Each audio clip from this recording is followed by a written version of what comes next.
Vamos para a aula 1 da nossa disciplina de limite e derivada de uma variável, ou também conhecida como cálculo 1. Lembrando que ao longo dessas aulas nós iremos trabalhar primeiro com fundamentos de matemática, o que engloba hoje nossa aula inicial falando um pouco sobre os números reais e sobre dízima periódica. Vamos trabalhar nas próximas aulas com produto notável e por fim entraremos em funções, tanto funções de primeiro grau, segundo, exponencial, logaritma, trabalhando com limites também e finalizando o nosso conteúdo com derivada. Nessa nossa primeira aula, vou falar um pouquinho, relembrando sobre os números reais e explicando algumas técnicas para trabalharmos com dízima periódica. Então, os números reais são subdivididos em 5 conjuntos, sendo ele os conjuntos dos números naturais, representados por n. Lembrando que esses números naturais nada mais do que são números inteiros positivos, incluindo o zero.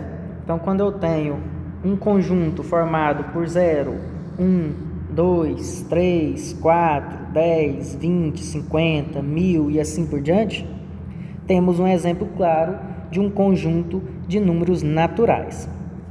Normalmente, esses conjuntos, quando vêm com um asterisco, junto com a nomenclatura do conjunto, quer dizer que é descartado, é excluído daquele conjunto o número 0.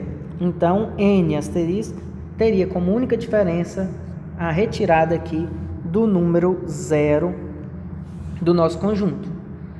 Já o conjunto de números inteiros é representado por z. Os números inteiros são, como o próprio nome diz, números inteiros, tanto negativos quanto positivos, e é claro também o zero. Então temos menos 10, menos 5, menos 2, 0, 10, 20, 1000, 1 milhão, todos são ditos como números inteiros.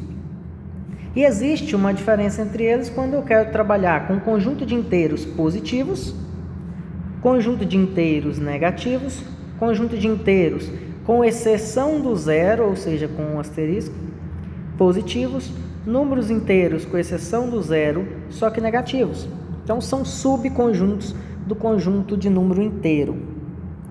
Esse primeiro conjunto, que é o conjunto inteiro positivo, ele é representado pelo conjunto natural, É o mesmo dos conjuntos natural que foi apresentado anteriormente aqui. Os demais já são exemplos referentes a cada critério já explicado. Outro conjunto de números que nós temos é os números racionais, representados por Q. O que seriam os números racionais, É um número que obedece essa análise aqui, em que esse número é formado pela divisão de um número representado por A dividido por um número representado por B, onde tanto A quanto B são números inteiros, e é claro que o B, por estar no denominador, não pode ser zero, então inteiro com exceção do zero. Então, qualquer número formado pela divisão entre dois inteiros é tido como um número racional. Exemplo, 2 dividido por 3. Tanto 2 quanto 3 são inteiros. Menos 2 dividido por 3 também são exemplos de números inteiros. Se eu tenho 10 dividido por 1, que nada mais é do que o próprio 10, também é um número racional, porque eu tenho a divisão de um número inteiro por um outro, independente de se esse número seja 1 ou não. Então, qualquer número inteiro é também um número racional, Tanto é que aqui do lado eu tenho um exemplo claro mostrando que todo número natural é também um número inteiro e todo número inteiro é também um número racional. Então, exemplos, menos 2 é um número racional, é menos 2 sobre 1. Menos 1 também, menos 1 sobre 1. O 0 sobre 1, ou sobre 2, ou sobre 10, ou sobre qualquer valor. O meio é 1 sobre 2, a divisão de dois números inteiros. E assim por diante. Ou seja, toda dízima é representada também por uma divisão de um número inteiro por um outro número inteiro, certo? Esse aqui seria 41/9. Então, a gente vai trabalhar na sequência com estudos de dízima para a gente poder chegar numa fração geratriz dessa dízima, para que a gente possa trabalhar assim em exercícios e não com números arredondados. Então aqui temos alguns exemplos, né, que eu comentei agora há pouco, e temos o conjunto dos números irracionais. O que seriam os racionais, né?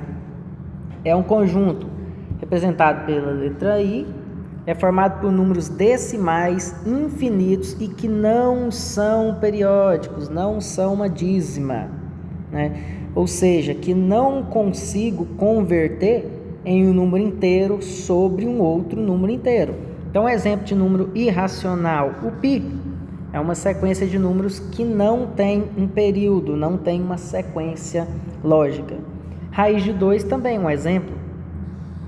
Raiz de 3, a constante de Euler. Então, são exemplos de valores que não têm um período e, ou seja, não conseguem ser representados pela divisão de dois números inteiros. E o conjunto de números reais é o conjunto que engloba todos esses outros conjuntos mencionados. O conjunto de número natural está dentro do conjunto de números inteiros, que está dentro do conjunto de números racionais. Já os números irracionais têm um conjunto exclusivo, né? Há a diferença entre ser racional ou irracional, mas os reais englobam todos esses números. Ok? Então aqui já tem uma explicação sobre a dízima periódica, né? O que seria a dízima, né? São os números decimais periódicos, ou seja, apresentam um ou mais algoritmos que se repetem na mesma ordem infinitamente. Esse algarismo, né, que se repete, ele é chamado de período. E é claro que são ditos como números racionais, como já mencionado anteriormente. E existem dois tipos de dízima periódica, a dízima simples e a dízima composta. Qual a diferença entre eles, né? A diferença é se existe ou não uma quantidade de algarismos que não se repetem, que estejam entre a vírgula e os algarismos que se repetem, ou seja, entre a vírgula e o período. Então, quando eu observo aqui uma dízima dita como simples, eu tenho o meu período, o número 34, ele se repete infinitamente. Aqui eu tenho o número 2 se repetindo infinitamente. E aqui eu tenho o número 193 se repetindo infinitamente. Quando eu tenho uma dízima composta, eu tenho aqui o 5 se repetindo infinitamente, o 3 se repetindo infinitamente e o 50 se repetindo infinitamente. Só que além desse número que se repete, além desse período que eu tenho aqui, eu tenho dois números que não se repetem. Aqui eu tenho 3 números que não se repetem e aqui eu tenho 2 números que não se repetem.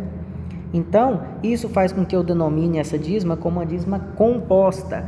Entre a vírgula e o período existem 2 números, 2 casas com números. Aqui entre a vírgula e o período existem 3 casas de números ali. E entre a vírgula e o 50 existem 2 casas, o 2 e o 3. Isso faz com que eu tenha uma dízima composta. E como eu consigo trabalhar com técnicas de converter uma dízima periódica em o que a gente chama de uma fração geratriz? Ou seja, voltar ao formato de fração, né? Dividir um número inteiro por um outro número inteiro, que é a representação de um número racional. Então aqui eu tenho alguns exemplos onde a gente consegue trabalhar de duas formas diferentes. Primeiro, a gente tem que entender que qualquer dízima foi gerada pela divisão por um 9 ou por uma quantidade de números 9. Então toda dízima é formada em relação a essa fração onde no denominador há a existência de um 9. Vamos para a dízima mais simples, 1 sobre 9, que vai me dar 0,11111. Ou 2 sobre 9, que vai me dar 0,22222. Então eu consigo perceber que quando eu pego uma dízima como esse 0,111, eu vou fazer a divisão desse número aqui que se repete, no caso 1, por um 9, onde o 9 ele representa a quantidade de números que se repetem. Ou seja, quantos números se repetem? Apenas o 1. Então eu vou dividir por 9. Aqui, qual o número que se repete? É o 2. Então eu tenho 2 dividido por 9. Vou dar um outro exemplo, onde eu preciso incluir uma quantidade maior de 9. Se eu quero dividir aqui, 0,10, então se a minha dízima é 0,10, eu tenho que tipo de resposta? Eu tenho aqui uma dízima formada por duas casas, então eu tenho esse 10 dividido por 2 noves, são duas casas no período, então são 2 noves no denominador. É apenas uma casa no período, então apenas um 9 no denominador.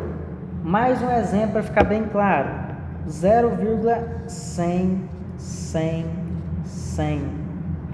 Então 0,100 nada mais é do que o quê? Uma dízima formada com um período de 3 casas. Então eu vou ter esse 100 dividido por 3 noves no denominador. São 3 casas, são 3 noves, certo? Então, seguindo esse raciocínio, vamos tentar identificar a resposta de alguns desses valores. Aqui eu tenho 1,22222. O que eu posso fazer? Eu tenho 1 inteiro mais uma dízima de 0,2222. Essa dízima é formada por uma casa só, porque eu só tenho o 2 e esse 2 se repete infinitamente, então o meu período é de apenas um número, esse número é o 2. Então eu vou ter 1 inteiro mais 2 dividido por um único 9. Se eu tirar o mínimo aqui, eu vou ter 9 dividido por um 9 vezes um 9, mais 2, igual a 11 sobre 9, sendo a minha resposta. O 0,555 é a mesma coisa. O meu período é formado por uma única casa. Então, eu vou ter esse 5, que é o meu período, dividido por um 9 só, como a minha resposta. Já no de baixo, o meu período é formado por duas casas, é o 34. Então, esse 34 vai ser dividido por 2 noves, já que o período é formado por duas casas. Esse próximo número, eu tenho 193, que é o meu período. 193 se repete infinitamente. Então, meu período tem 3 casas. Eu tenho 234, que é inteiro, mais o 193 dividido por 3 noves. São 3 casas, são 3 noves no denominador. Qual que é o problema agora? Eu teria que tirar o mínimo aqui, né? 999. Então, 999 dividido por 1, 999 vezes 234. Ia dar um número muito grande, não é? Um número enorme. E esse número enorme iria ser somado com o 193 para que a resposta final desse esse valor aqui apresentado. Ou seja, essa técnica é funcional, porém geraria cálculos muito altos e que muitas vezes demandasse do uso de calculadora ou de um tempo maior para isso. Então existe uma outra técnica que facilita um pouco esse processo para depender menos ainda da calculadora, caso você se depare com um exercício desse em um concurso, em um vestibular. Então vamos ver esse outro recurso, essa outra técnica. Essa outra técnica funciona da seguinte forma. Vou começar com esse aqui que é mais simples, ó. 1,2222. Em vez de separar como a gente fez, um número inteiro mais a fração e depois tirar o mínimo, eu vou fazer o seguinte, eu vou identificar qual é o período. O período é o 2, né? É o número que se repete infinitamente. Então eu vou fazer um corte depois do período. Então se o período é o 2, eu tenho um número aqui, ó, formado por 1 e 2, então eu tenho 12. Esse número vai ser subtraído pelo valor que eu formar antes do período. Agora eu corto aqui antes do período, qual o número que tem aqui antes? Só 1, então menos 1, dividido por 9 só. Aí isso continua do mesmo jeito. Se eu tenho uma casa de período, eu tenho um único 9. Então 12 menos 1, 11 sobre 9. Note que eu chego no mesmo resultado. Vamos fazer isso com esse exemplo maior, o que tinha dado mais trabalho de fazer sem o uso de calculadora. Qual é o meu período? 1, 9, 3. Então eu vou fazer um corte depois do período. Isso vai me proporcionar 234.193 e eu vou subtrair do número formado antes do período, que é só o 234. Então, menos 234 dividido pela quantidade de 9 referente à quantidade de casas. 3 casas do período, então 3 noves. Então, com isso, é muito mais fácil fazer uma subtração de 234.193 menos 234. Certo? Resultava aí no que? 233.959 dividido por 999. Então, eu consigo atingir meu resultado de uma forma mais rápida. E se for um caso como esse, que tem 0? É do mesmo jeito, só que no caso fica mais simples, né? Fica como a gente já estava fazendo. Por quê? Se eu tenho que cortar depois do meu período e pego todo o número, eu tenho 0,34, onde o 0 não é necessário copiar. O 0 antes do número não altera o resultado. Menos o número que eu tenho antes do período. Então, 34 menos 0, dividido por 2 noves, por ser 2 números. Então, no final, eu tenho o que eu já tinha desde o início, 34 sobre 99, já que o 0 não influencia. Então, isso pode ser feito em qualquer situação. É claro que números que já são formados sem inteiros, só com 0,1, 0,222 e assim por diante, eu já posso fazer direto.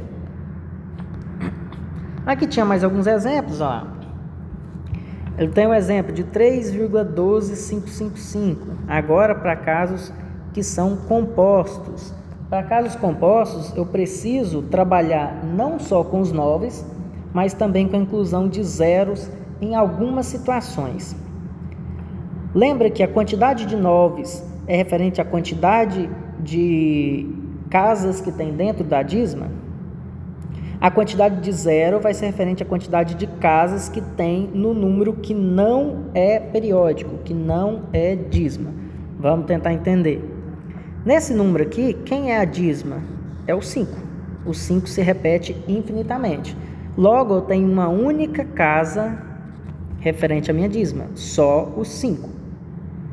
E eu tenho quantas casas de números que não são periódicos, não são dízimas, números que estão aí atrapalhando o resultado? Eu tenho esse 12, que são 2 casas. Então, para esse 12, eu vou usar 2 zeros. E para essa uma casa de números periódicos, que é o 5, eu vou usar 1 9, como a gente já vinha utilizando. Então, como eu vou fazer isso? Eu vou fazer um corte posterior ao período, né? Então, vai ter 3.125 menos. Agora, eu faço um corte antes do período, vai ser 312.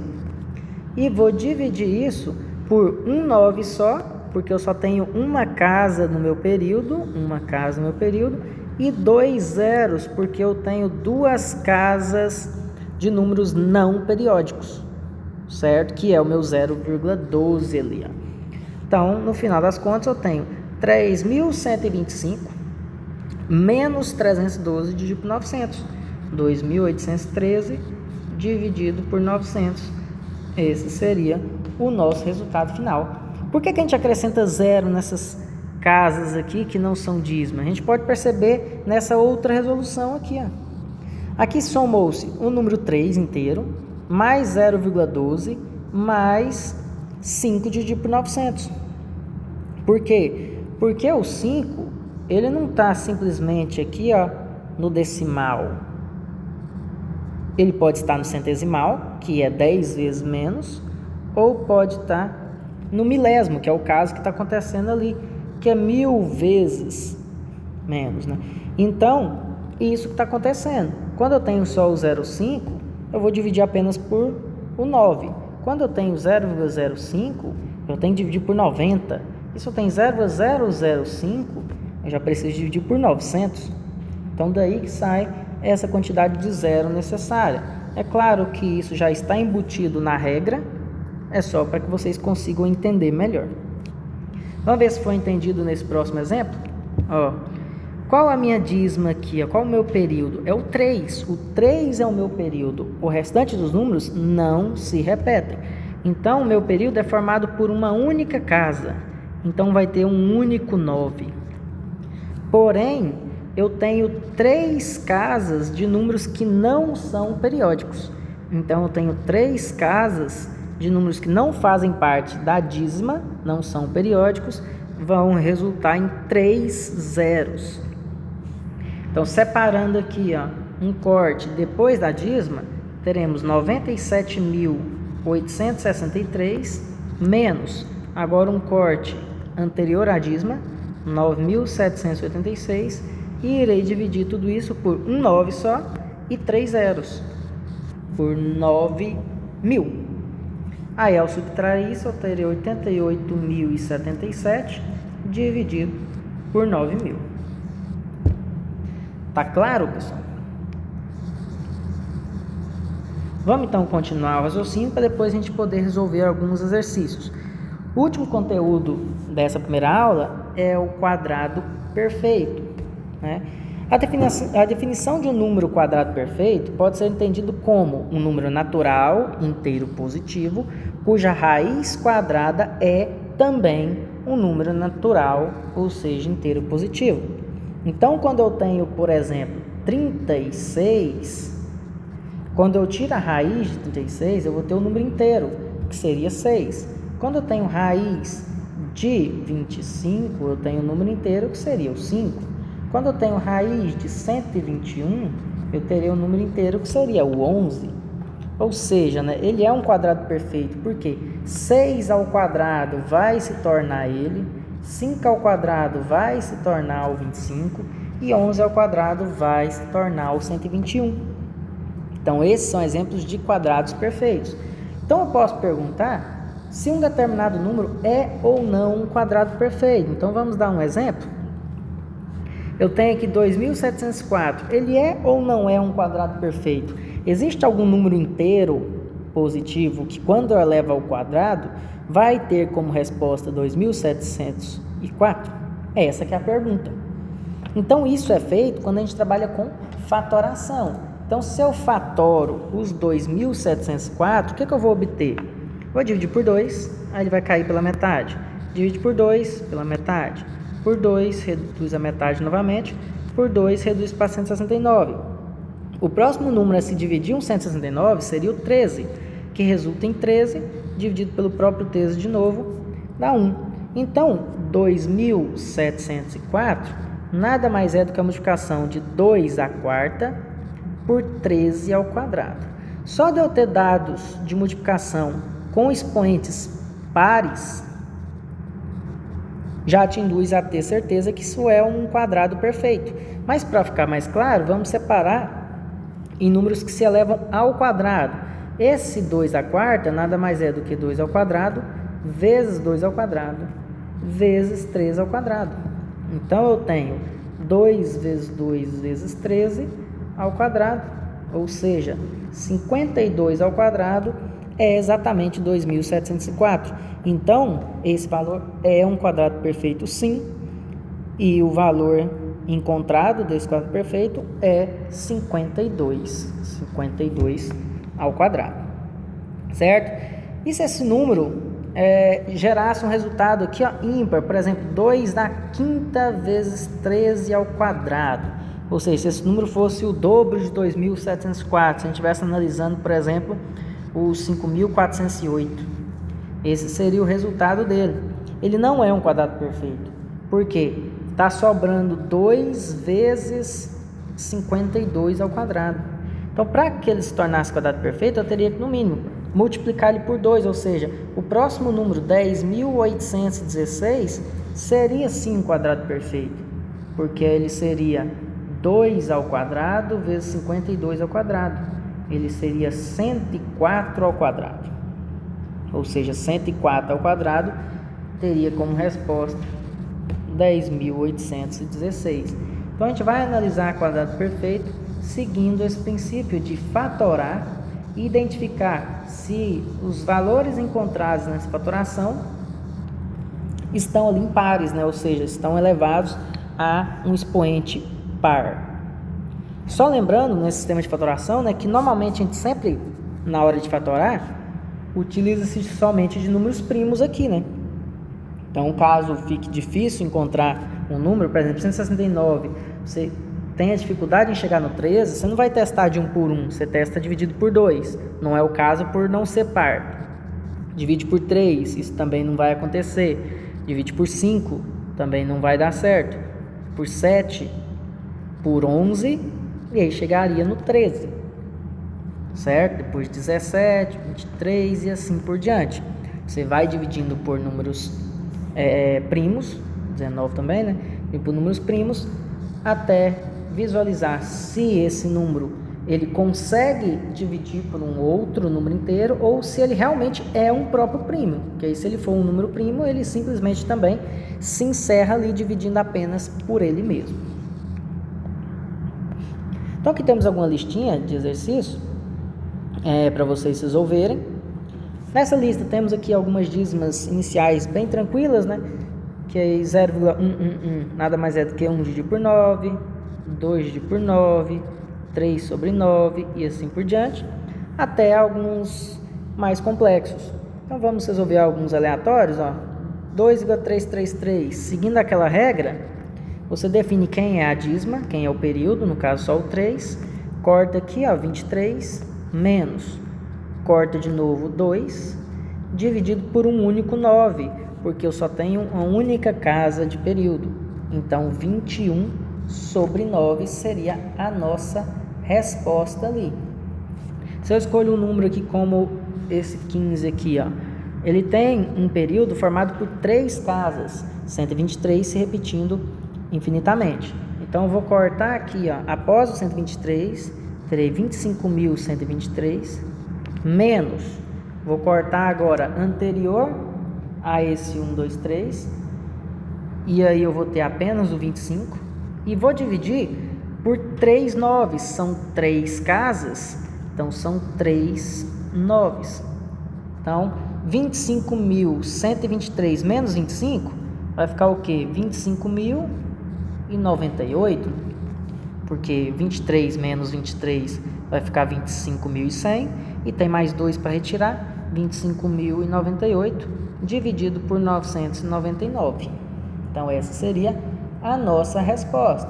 Agora, se eu pegar, por exemplo, o 18, que é um exemplo de dízima composta, onde eu tenho uma única casa no meu período, que é o 3, e uma casa sem período nenhum.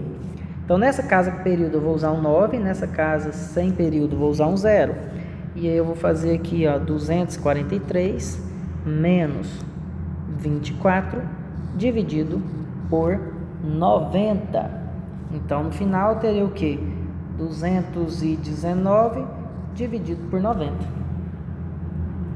Entendido? Vamos procurar um outro exemplo aqui. Ó, esse exemplo aqui, 24. O que eu tenho aqui de resposta? Qual é meu período? Meu período é formado pelo 123. Ó. 123 se repete infinitamente. Então, eu vou cortar aqui e vou ter 401.123. Vou subtrair do valor formado sem o período, por 401, certo? E vou dividir por 3 noves, porque o período é formado por 3 números, 3 casas, 3 noves, e a parcela que não é dízima, que está entre a vírgula e a dízima, são formados por 2 casas, o 0 e o 1. Então, 2 casas são 2 zeros. Subtrair 401.123 por 401 dá o quê? 400.722 dividido por 99.900. Ok? Aqui temos algumas questões que englobam, por exemplo, comprovar que qualquer número ímpar elevado ao quadrado é também um número ímpar. Aqui temos uma análise de um número n natural formado pela multiplicação de 2.000 vezes x. Lembrando que eu preciso descobrir um valor de x para que esse valor de n seja um quadrado perfeito. Então, é o n que é um quadrado perfeito, não é o 2.000. 2.000 não é um quadrado perfeito. Mas por quanto que eu tenho que multiplicar o 2.000 para que ele torne um quadrado perfeito? Então, determine um possível valor. Por que ele fala um possível valor? Porque eu posso ter infinitas respostas. Vamos dar um exemplo? Se eu pegar os 2.000 e fatorar esses 2.000, o que eu consigo obter aqui? Ó? Posso dividir por 2, cai para 1.000. Por 2 para 500. Por 2 para 250. Por 2, 125. E daqui para frente eu posso dividir por 5. Vira 25. Por 5, 5. Por 5, 1. O que eu encontrei? Ó? 2 à quarta vezes 5 ao cubo. Isso é os meus 2.000. Só que eu não quero analisar o 2.000. Eu já sei que o 2.000 não é um quadrado perfeito. Eu quero analisar o n. Então, eu sei que n é igual a 2 à quarta vezes 5 ao cubo, que é os nossos 2.000 aqui, vezes x. Agora, qual o valor de x para que o n seja, no caso, um quadrado perfeito? Lembra que para ser um quadrado perfeito eu tenho simplesmente que ter expoentes pares. E esse expoente aqui, do 5, é ímpar. Então, se no lugar do x eu coloco 5, o que vai acontecer? Vai dar 2 à quarta, 5 ao cubo vezes 5 ela vai dar 1, vai dar 5 à quarta. Eu tendo 2 e o 5 à quarta, eu tenho um quadrado perfeito. Nada mais é do que 2 ao quadrado, vezes 2 ao quadrado, vezes 5 ao quadrado, vezes 5 ao quadrado. Então, vai ser 2, 2, 4. 4 vezes 5, 20. 20 vezes 5, 100 ao quadrado. É claro que é 100 ao quadrado, porque 2.000 vezes 5 vai dar 10.000. 10.000 é realmente 100 vezes 100. Então, a resposta de 5 para o valor de x já é uma resposta válida que satisfaz a condição de que o valor n é um quadrado perfeito. Mas não seria a única resposta. Vamos pensar em outras possíveis respostas. Se no lugar de 5, eu multiplico aqui o x por exemplo, 20. Se o x vale 20, seria um quadrado perfeito? Vamos ver. 20 nada mais é do que 2 ao quadrado vezes 5. 4 vezes 5 não é 20? Olha o que aconteceria ao multiplicar esses números. Seria 2 à sexta vezes 5 à quarta. São expoentes pares. Vai dar certo. 2 ao quadrado, vezes 2 ao quadrado, vezes 2 ao quadrado, vezes 5 ao quadrado, vezes 5 ao quadrado. Eu teria no final o que ali, ó? 200 ao quadrado. Isso é um quadrado perfeito, porque a minha resposta final vai ser 2.000 vezes 20. Vai dar o quê? 40.000. 40.000 realmente é 200 vezes 200. Então, eu posso ter infinitas respostas. Então, esse tipo de pergunta teria um gabarito imenso. Poderia ser 5? Sim. A resposta pode ser 20? Pode. A resposta pode ser 125? Também pode. 125 é 5 ao cubo. Então, ao multiplicar 5 ao cubo ali, daria 2 à quarta, 5 à sexta. Expoentes pares resultaria num produto notável. Certo? Então, vocês podem pensar bem nesse exercício e tem uma infinidade de possíveis respostas para ele. A resposta mais simples, obviamente, seria o 5. Temos aqui essa questão 31, para que vocês consigam pensar um pouquinho aí, onde eu tenho um número inteiro formado por ABC e um outro número formado por BAC. Ao subtrair essas duas parcelas de números, eu terei sempre um resultado que será múltiplo de um determinado número. E que número seria esse, né? Múltiplo de quanto? Então, isso aí vocês podem dar uma pensadinha para poder trabalhar. Essa questão 33 também é para se pensar, olha lá, o produto das idades de 3 amigos adolescentes com idades entre 12 e 19 anos é 4.080. Qual a soma em anos dessas 3 idades? Então, sei que A vezes B vezes C dá 4.080. Então, o que eu posso fazer? Eu posso pegar o 4.080 e fatorar ele. Ao fazer isso, eu vou conseguir encontrar um bom resultado. Se eu divido por 2, dá 2.040. Por 2, dá 1.020. Por 2, dá 510. Por 2, dá 255. Pode dividir por 3, dá 85. Dividir por 5, dá 17. 17 é primo. Divide por ele mesmo. Então, vou ter aqui, ó, 2 à quarta, né? 2 à quarta vezes 3 vezes 5 vezes 17. 2 à quarta nada mais é do que 16.